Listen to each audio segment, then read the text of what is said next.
Hello আমার দুষ্ট প্রিয় মিষ্টি বন্ধুরা, তোমরা সকলে কেমন আছো? আশা করি তোমরা সকলে অনেক ভালো আছো।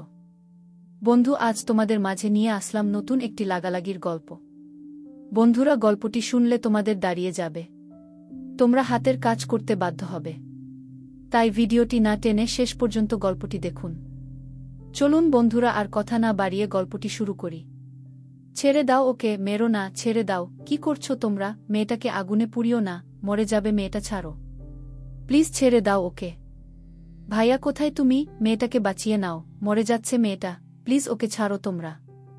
মাঝরাতে প্রাণপ্রিয় ছোট বোনের কক্ষ থেকে চিৎকারের আওয়াজে নিজের রুম থেকে ছুটে আসলো ফায়ান। যদিও আজকে প্রথম নয়, তবুও তাকে বেশ বিচলিত লাগছে। হন্তদন্ত পায়ে ছুটে বোনের কাছে চলে গেল সে। বোনের ঘর্মাক্ত মাথাটা নিজের প্রশস্ত বুকটার সাথে জড়িয়ে নিল ফায়ান। ধীরে ধীরে বোনের মাথায় হাত বুলিয়ে দিচ্ছে, উদ্দেশ্য যদি বোনটা একটু শান্ত হয়। হলোও তাই। ফারহা কিছু সময়ের মাঝেই নিজেকে ধাতস্থ করে নিল, তবে এখনও জোরে জোরে শ্বাস নিচ্ছে মেয়েটা। বোন, এবার ঘুমিয়ে পড়ো, সকালে তোকে ভার্সিটিতে নিয়ে যাব ভর্তির জন্য, ভুলে গিয়েছিস? দ্রুত না ঘুমালে সকালে উঠতে পারবি না। আমি তোর মাথায় হাত বুলিয়ে দিচ্ছি, তুই ঘুমা।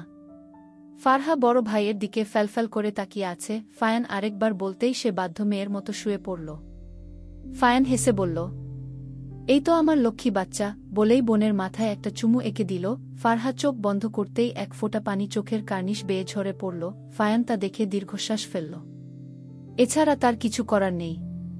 বোন ঘুমাতেই কম্বলটা গলা অবধি জড়িয়ে দিয়ে লম্বা লম্বা কদম ফেলে বাহিরে এসে দরজাটা চাপিয়ে দিয়ে সামনে তাকালো ফায়ান। সামনে তার পরিবারবর্গ উপস্থিত, এটা নিত্যদিনের রুটিন বলা চলে।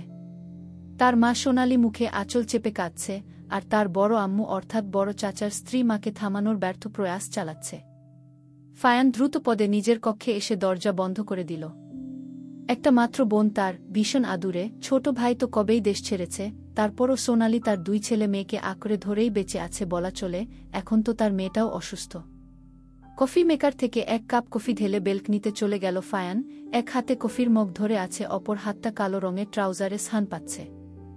সকল ভাই বোনদের মাঝে সে ফারহাকে প্রচণ্ড ভালোবাসে। ফারহার জন্য সবকিছু করতে প্রস্তুত সে।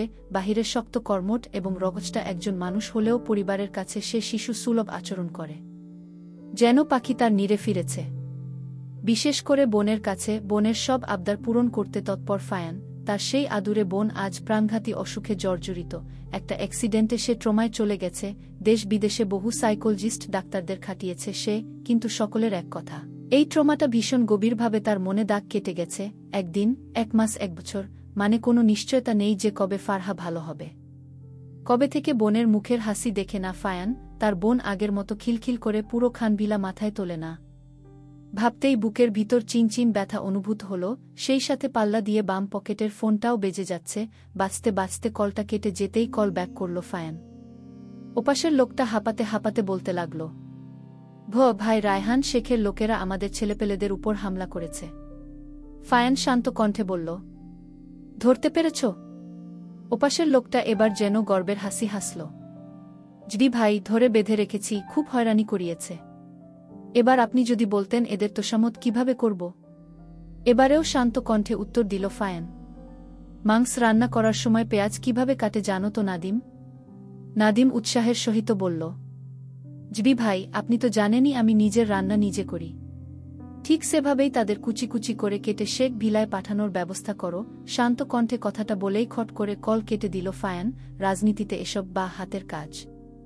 ছটপট ঘুমানোর প্রস্তুতি নিল সে। সকালে যে বোনের ভার্সিটি যেতে হবে, এক ঝলক সময়টাও দেখে নিল, 2:30 বাজে। তপ্ত শ্বাস ফেলে চোখ দুটো বন্ধ করে নিল ফায়ান। এদিকে নাদিম শান্ত হতে পারছে না, এখনও তার হাত থেমে থেমে কেঁপে উঠছে। এইমাত্র ভাই কি বললেন, সে নিরুপায়। তার কাজগুলোই যে এমন, তাড়াতাড়ি কাজ সারতে হবে। কাজের বেলায় ভাই হেরফের পছন্দ করেন না। ফোঁস করে শ্বাস ছাড়ল নাদিম। আজকে বাড়ি গিয়ে রান্নার মনমানসিকতা নেই অগত্যা, আজও না খেয়েই থাকতে হবে। সকাল সকাল ফারহাকে ফ্রেশ হতে পাঠিয়ে দিল ফায়ান। বারবার করে বলে দিয়েছে যেন একেবারে রেডি হয়ে নিচে নামে সে। ফারহাও বড় ভাইয়ের বাধ্যগত বোন, ঘাড় নাড়িয়ে সায় জানাল সে। ফায়ান সেদিকে তাকিয়ে দীর্ঘশ্বাস ফেলল। তার বোন কবে হাসবে আবার? এরপর নিজেও ওয়াশরুমে ঢুকে গেল। পুরো নাম সৌহার্দ্য ফায়ান খান, পেশায় একজন রাজনীতিবিদ, বর্তমানে এমপি পদে আছেন তিনি। 9 বছর বয়সী এই তরুণ যুবক যেভাবে সত্যনিষ্ঠাভাবে কর্ম করার মাধ্যমে উপরমহলের মন জয় করে নিয়েছে, ঠিক সেরকমভাবেই তার রূপ ও গুণের দ্বারা বহু রমণীর ডার্ক সার্কেলের কারণ হয়ে দাঁড়িয়েছে। সে তার 2 ভাইবোনকে নিয়ে ভালোই ছিল, মাঝখানে তার ভাই সাহিত্য দেশ ছেড়ে বিদেশে পাড়ি জমায়, এর অবশ্য কারণ আছে। পড়াশোনা শেষে সেখানেই নিজের বাবার ব্যবসায় হাত দিবে বলেছে সাহিত্য। বাকি রইল তার ছোট বোন ফারহা, সে তাকে চোখে হারায়। ফারহা নিজেও বড় ভাই বলতে অজ্ঞান। ভার্সিটি গেটের সামনে পরপর 3টে কালো রঙের গাড়ি এসে থামল, যার ফলে চারপাশে কিছু সময়ের জন্য ধুলোয় গ্রাস করে নিল। গাড়িগুলো একদম চকচকে, যেন মাত্রই কিনে আনা হয়েছে। সামনের এবং পিছনের গাড়ি থেকে কয়েকজন বন্দুকধারী লোক নেমে এসে মাঝখানের গাড়িটার দরজা খুলে দিল। সেখান থেকে ফায়ান ফুল অ্যাটিটিউডের সাথে নেমে এলো। পরনের সাদা পাঞ্জাবিটা যেন ফর্সা শরীরে একদম লেগে আছে, বেশ মানিয়েছে তাকে। ফায়ান নামার পরপরই বোনকেও নামিয়ে নিল। আশেপাশের ছেলেমেয়েরা হুমড়ি খেয়ে পড়বে যেন, তবে গার্ডদের জন্য কাছে পিঠেও আসতে পারছে না। চারপাশে চাপা গুঞ্জনে ভরে গেছে। হবে নাই বা কে? স্বয়ং এমপি সাহেব যে ভার্সিটি প্রাঙ্গণে। এর কারণ কি হতে পারে? ফায়ান সবকিছুকে তুচ্ছ করে ফারহার হাত ধরে সামনে এগোতে লাগল। তবুও কয়েকটা মন্তব্য তার কানে এসে বাড়ি খেল। সাথে সাথে তার গাল দুটো গরম হয়ে গেল। স্বভাব যতই রকচটা হোক, এসবে সে ভীষণ লাজুক। সাথে পাল্লা দিয়ে রাগে কপালের রগটাও ফুলে উঠছে।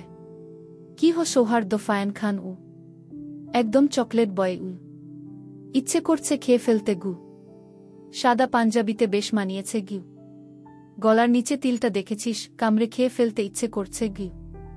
ফায়ান নিঃশ্বাস আটকে এক প্রকার পালিয়ে এলো সেখান থেকে। যত্তসব লাফাঙ্গা মহিলা। নাদিম পথ দেখিয়ে নিয়ে যাচ্ছে তাদের। অবশেষে ফারহাকে ক্লাস রুমে যেতে বলে সে প্রিন্সিপালের সাথে সাক্ষাৎ করতে গেল। পরে বোনের সাথে এসে দেখা করবে সে। আপাতত ফারহা যেন ক্লাসে গিয়ে বসে থাকে। ক্লাসরুমে গিয়ে একটা সিটে চুপচাপ বসে আছে ফারহা। যে যার মতো আড্ডা দিতে ব্যস্ত, কেউ বা ফোন গুতাচ্ছে। তখনই কেউ তার পাশ থেকে বলল, হাই, আমি আরিমা, তোমার নাম কি? ফারহা সেদিকে তাকিয়ে টাস্কি খেল।